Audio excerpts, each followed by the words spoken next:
The Statue of Liberty greeted more than 14 million immigrants on the way to their first stop in America, Ellis Island. Hello, I'm Josh Binswanger. Welcome to a History Channel Genealogy.com special. According to some sources, 40% of Americans have at least one ancestor who passed through the buildings behind me here on Ellis Island between 1892 and 1924. Others came at different times and through different ports of call. And with each passing generation, our family roots grow deeper, and so does our curiosity about them. Where did we come from? Who were our ancestors? Were they famous or infamous? Tracing one's family tree can be a maze, following clues, making wrong turns, and finding some surprising connections. This program follows several families, each on a journey to search for their ancestral roots. Join us now as the History Channel presents Family Tree.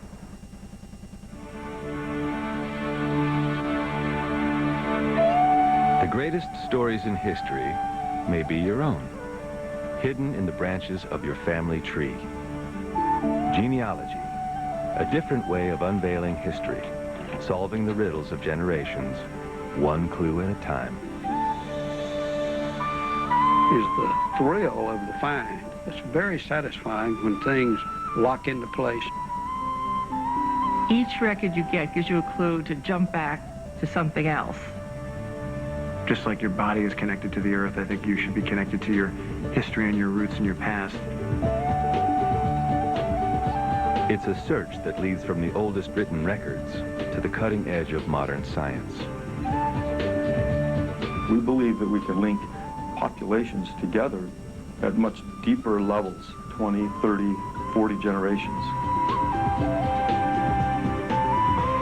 A search that links conqueror to rebel, and emperor to immigrant, and transforms textbook history into an intimate personal diary. I wanted the truth, and so I set out to find it myself.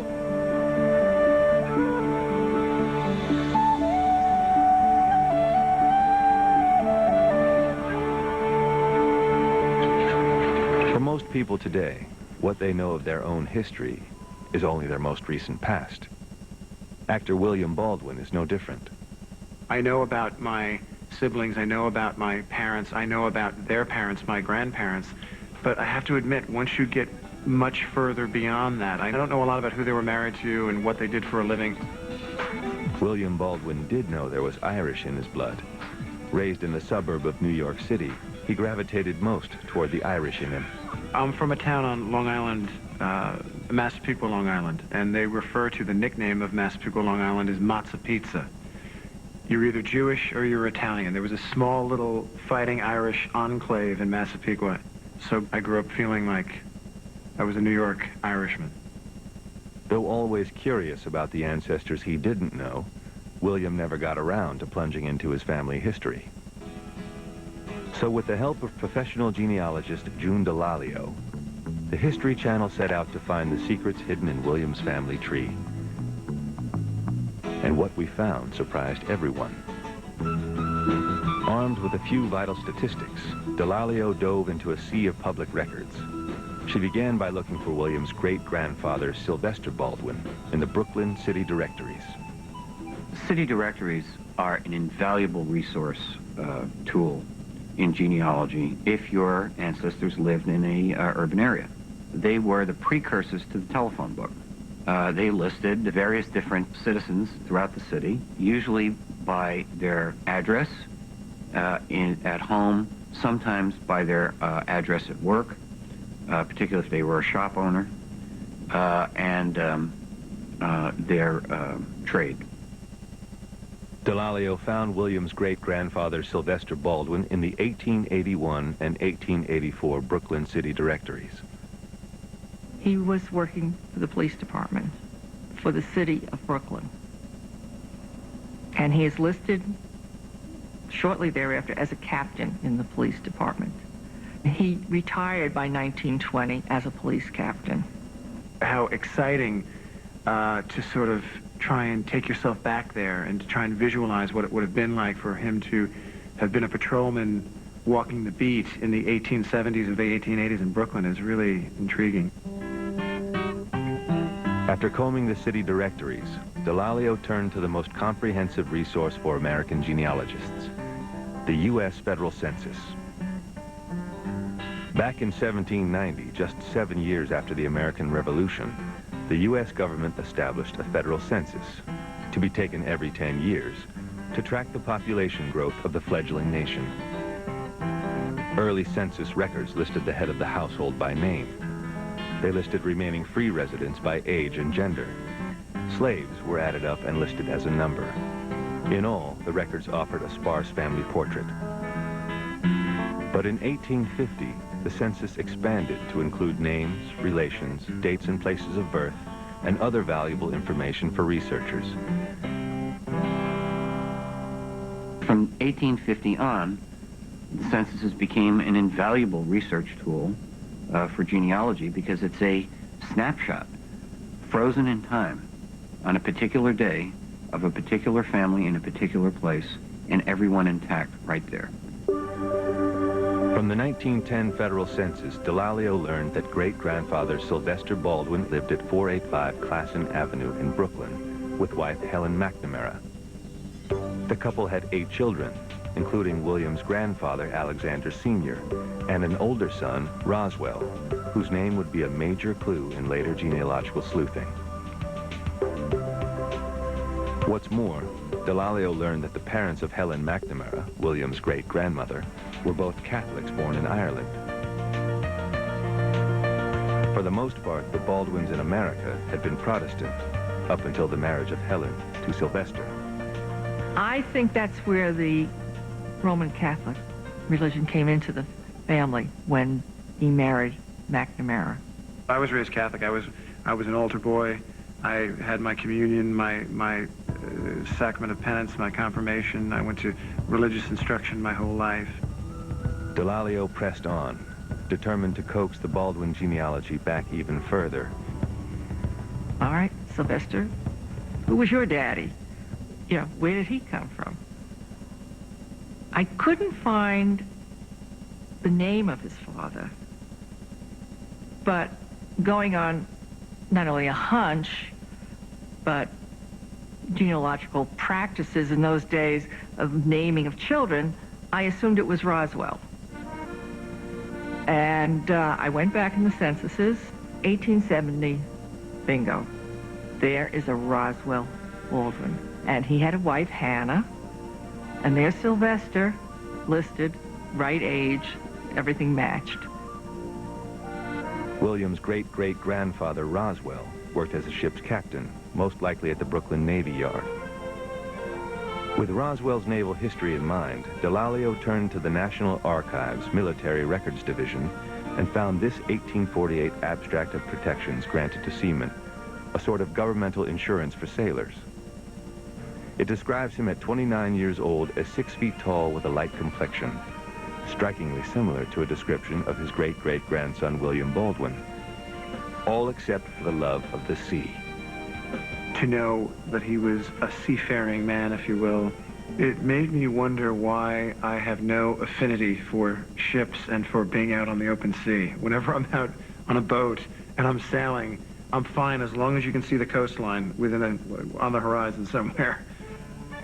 Roswell, the sailor in William's past, soon became a pivotal link in the Baldwin tree, thanks especially to ancestor Charles Candy Baldwin, a distant cousin of William, who published this hefty genealogy in 1881. Delalio came across the book while researching in the New York Genealogical and Biographical Society Library. The book traces a prominent Connecticut Baldwin family back to colonial times.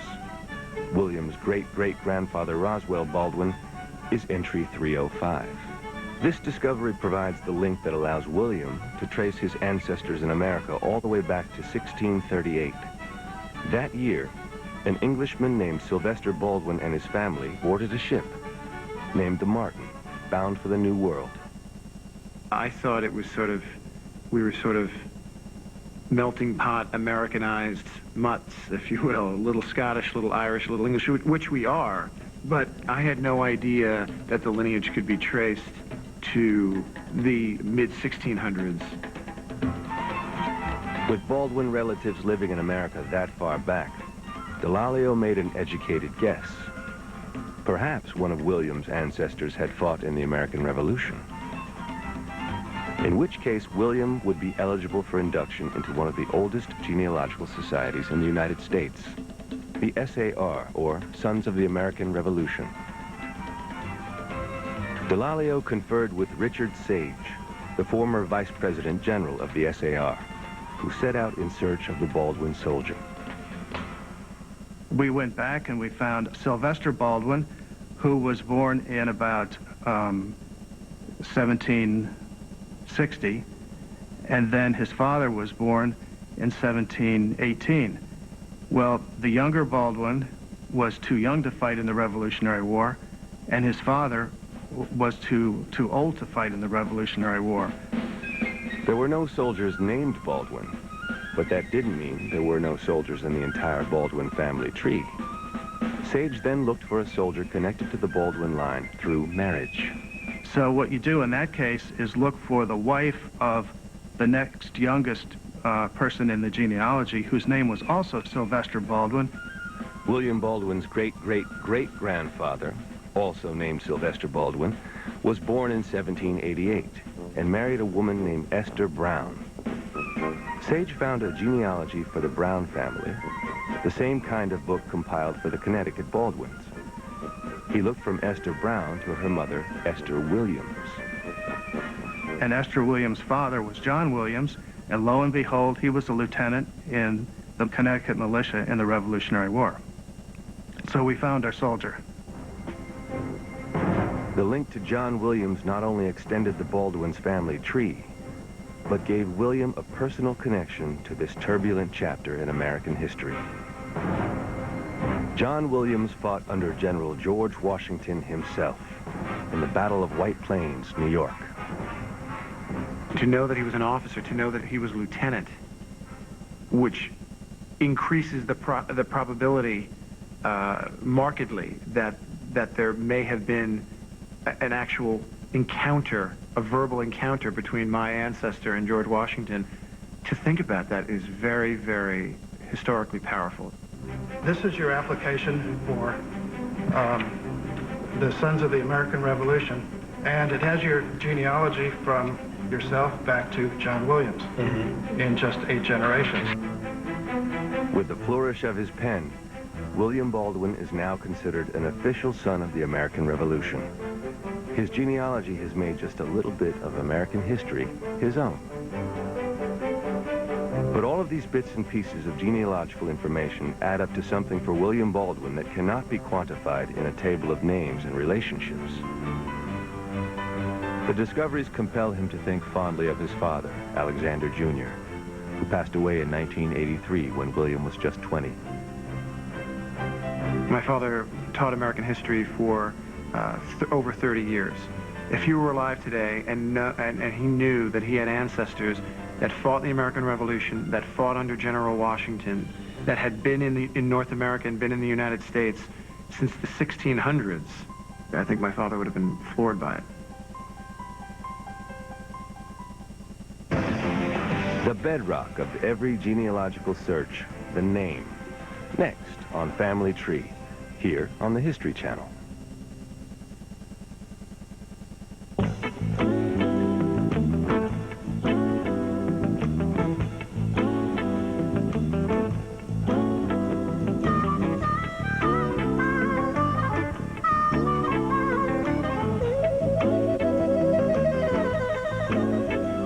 You know what's great about knowing who you are and where you want to go in life? You make getting there an adventure too. Acura certified pre-owned vehicles. You know where you're going. Will she feel the same way if you lose your hair? Sure. She'll just feel it about somebody else. Relax. Rogaine is clinically proven to help stop hair loss and regrow hair. Does she want you to use Rogaine? You better ask. Spin the globe. It's your turn to spin the globe. All around the world, Siemens provides hospitals and doctors with the tools they need to make the right decisions right away.